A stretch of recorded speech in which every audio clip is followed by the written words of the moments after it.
Hello friends, welcome to Lakshmi homely kitchen. இன்றைக்கி நம்ம சேனலில் ஆரோக்கியமான கருப்பு கவுனி அரிசி பொங்கல் எப்படி செய்கிறதுன்னு பார்க்க போகிறோம்.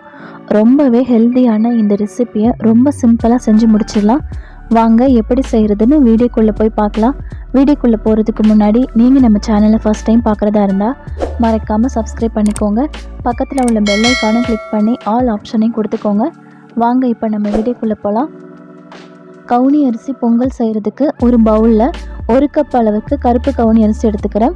இதை 2 தண்ணி நல்லா அலசிட்டு நம்ம ஊற வச்சு எடுத்துக்கணும். ஒரு நாள் நைட்டு நல்லா ஊற வச்சு எடுத்துக்கோங்க. குறைஞ்சது 8லேருந்து 10 மணி நேரம் நமக்கு அரிசி நல்லா ஊறணும். அப்போ தான் பொங்கல் செய்கிறதுக்கு நமக்கு கரெக்டாக இருக்கும்.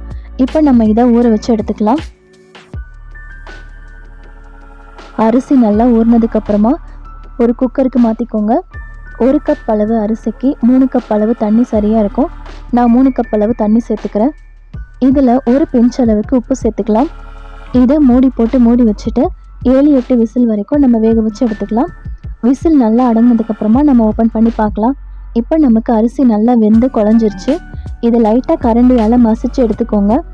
இதை நல்லா மிக்ஸ் பண்ணிவிட்டு 1.5 கப் அளவுக்கு நாட்டு சர்க்கரை சேர்த்துக்கிறேன். நம்ம வெல்லம் கூட சேர்த்து செய்யலாம்.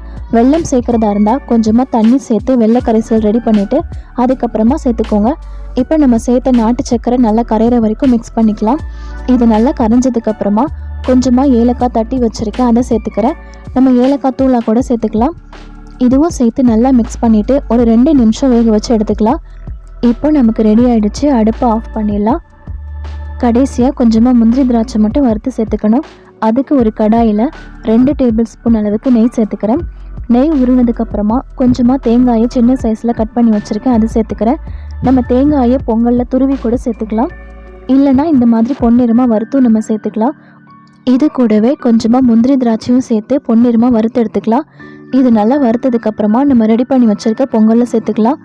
இதை சேர்த்து நல்லா மிக்ஸ் பண்ணாலே போதும். ரொம்பவே ஆரோக்கியமான கருப்பு கவுனி அரிசி பொங்கல் நமக்கு ரெடி ஆகிடுச்சு.